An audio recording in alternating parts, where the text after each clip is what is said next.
Okay, so this time we're looking at a letter. The pattern is, this is the key word, informal. Okay, so a lot of candidates for IELTS really focus on their formal writing, which is obviously very important. Most questions require you to write in a very formal academic style.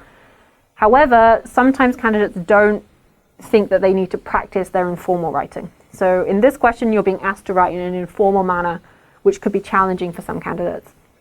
So the topic is, your colleague who's been working with you for a long time is leaving. Okay, so this is the key. They work with you, but you've been working for a long time. So you're probably very friendly, quite informal with them. So you should be using sort of friendly, friend-like language with them. However, you cannot attend a farewell party. Write a letter to your colleague, explain why you can't attend, how do you feel, and suggest an alternative meeting. You should write 150 words. You don't need to write address, and you should start with dear. So that's fine. My first issue was, if it was a colleague who I was friendly with, I would never use the word dear. I only use dear in very formal letters. So, but that's not this candidate's fault. That's just what's put in the question. If it was a colleague I've been working to for a long time, I would always start it with like, hey, blank, or, you know, hi, Lorena. Hi, Charlotte. Hey, Charlotte. Sorry, I can't make your party. Something like that. But the questions ask me to start with dear, so that's not really this candidate's fault. So let's look at what they've written. We've got, dear Samantha. Hello, Samantha. Okay, so first off, we've repeated the same thing twice. Okay, so that's not necessary. Because the question wants you to start with dear, do that. But to be honest, I think it's better to be slightly informal. Hello, Samantha. To be honest, nowadays, nobody would start an email with, hello, Samantha. Like, it sounds strange. So if it's a formal email, I always start it with dear so-and-so. Dear Professor Jim. Dear Michael or something if I'm being formal. If I'm being informal, I always start it with hey. So hey Lucy, or hey Lorena, or hey Charlotte, or whoever I'm writing it to. I would never start an email with hello. It sounds, I don't know why it sounds a little bit creepy to be like, hello Charlotte, but it does. So I wouldn't start it with hello. I hope you're doing well. And this is okay, so the first thing, this is too formal. I hope you're doing well. This is a friend, someone you've known for a long time.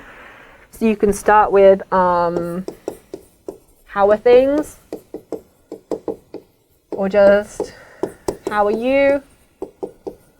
Or some other greeting like, hey, you know, hey Samantha, you know, long time no see. Things have been crazy recently. Okay, so the kind of informal phrasing you would use to a friend.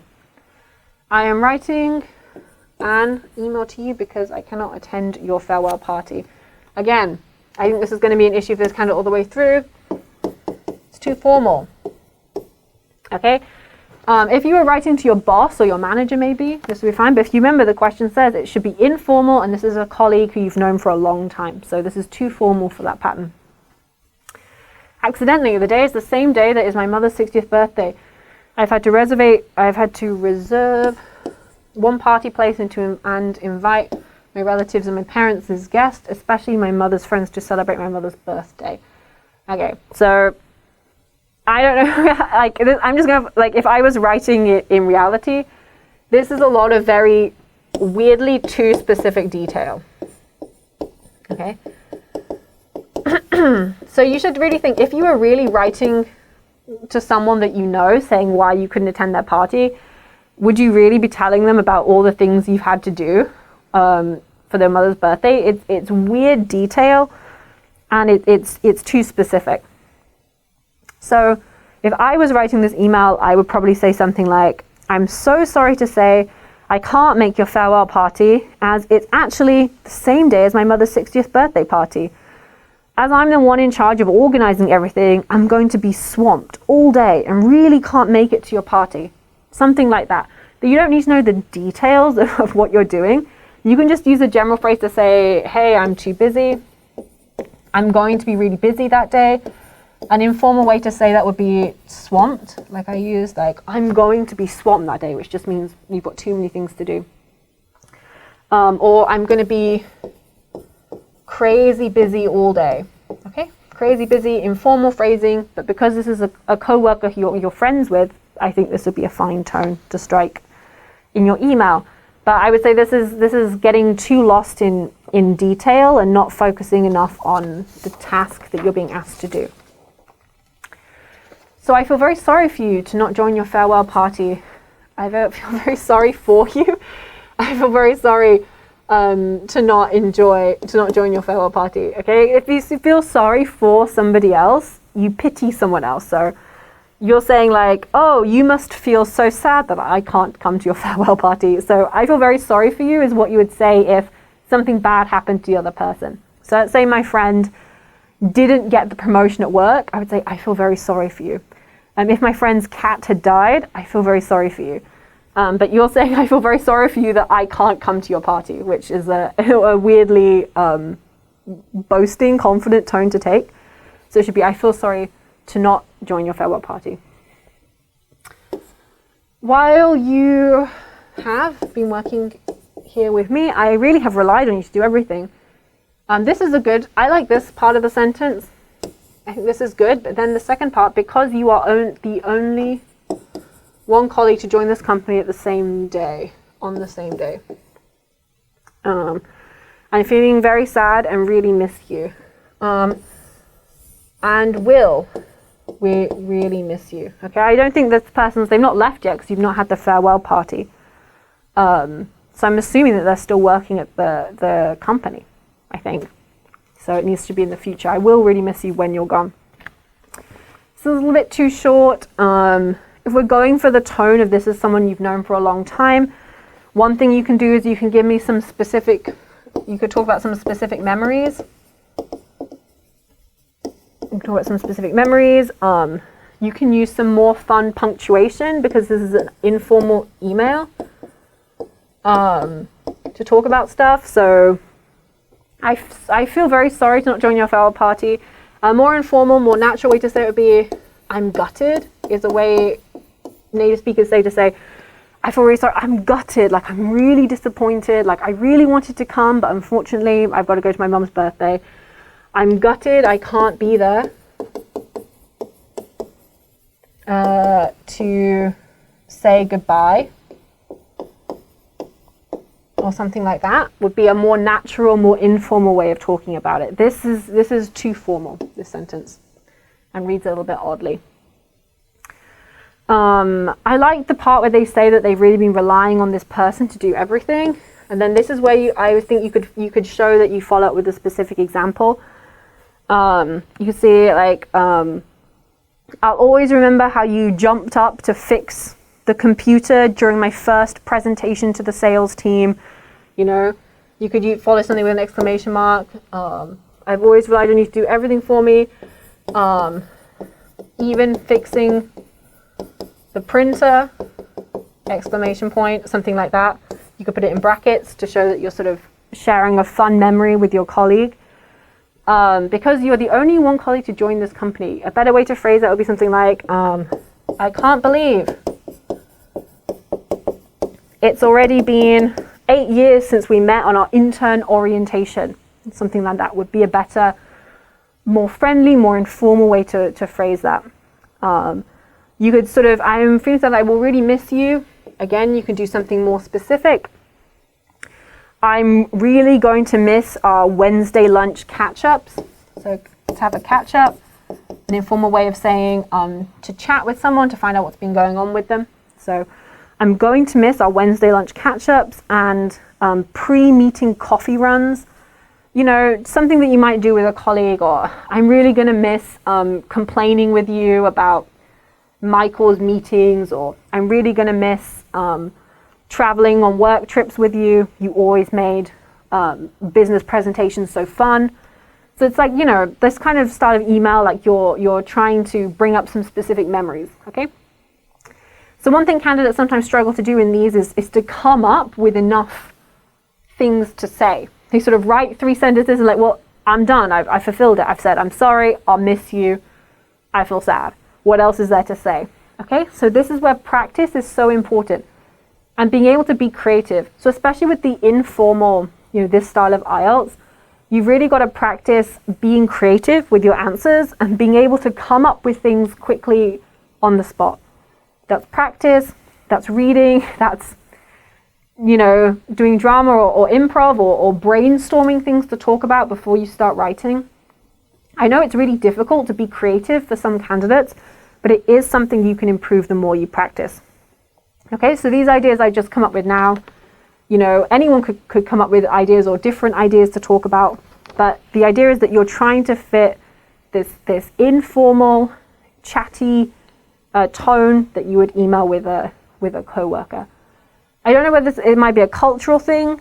In the UK, you would be, if it's someone that you've worked with for a long time, and you've been invited to their goodbye party, you could say, okay, you would be friendly, and you would talk to them in this kind of informal style. I don't know if it's a cultural thing, maybe in Korea you don't do that.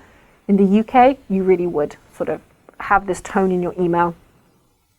That's something you can practice by, you have to just read examples. If you're not sure how to do it, you have to find some examples of how people write. There are blogs out there, which are sort of like UK or American work advice blogs that you can go out there and you can read, where people upload examples of emails and talk about them. So that might be a good resource to sort of find the correct tone. So then we finish up. By the way, even though I cannot attend the farewell party, I can be keep in touch. I want to. Okay, you're asking someone for a favor. I want to keep in touch. And this is good, keep in touch, good phrase. And then we could make an appointment to meet in the near future. Too vague and too formal. If I got this email from a coworker, I would think it was the tone is strange, and so it would be funny to me. How about next Saturday 1 p.m? It's good, it's specific, it's nice. How about next Saturday? How about next Saturday? Informal, good, correct tone. If this works for you, please let me know to make sure the day, or just please let me know something.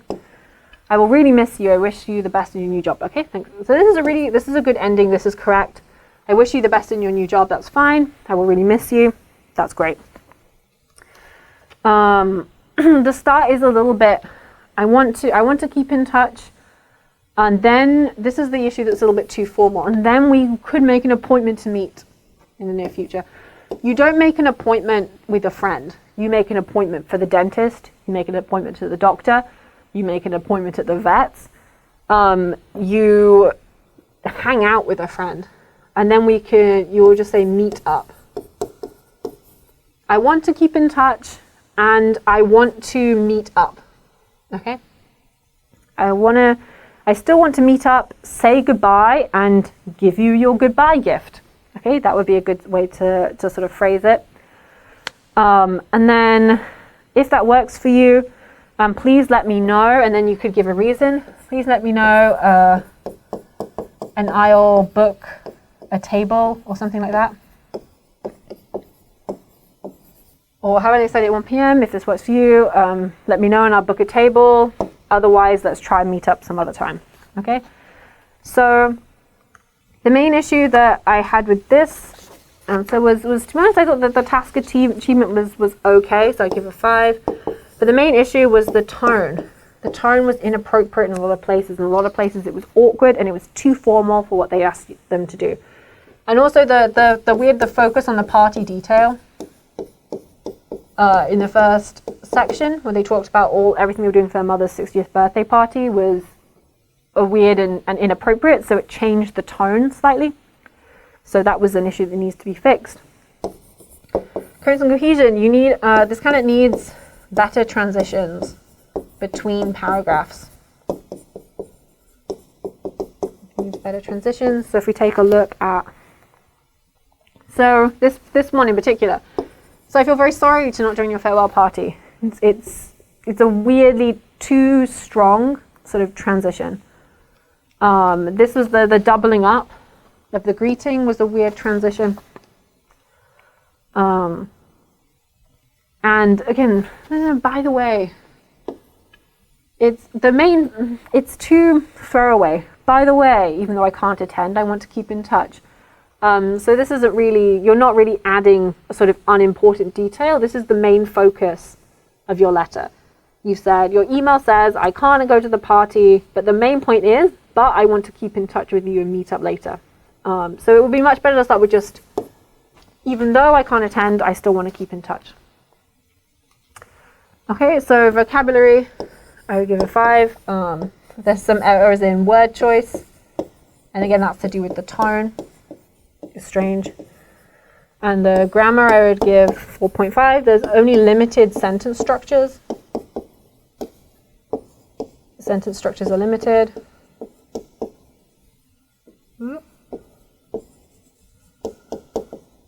So they need to give more sentence variety. And overall, that works out as sort of like a 5. It's kind of a challenging one because a lot of candidates don't practice their informal writing style enough. But that was really the biggest issue with this candidate needs to work on is their tone.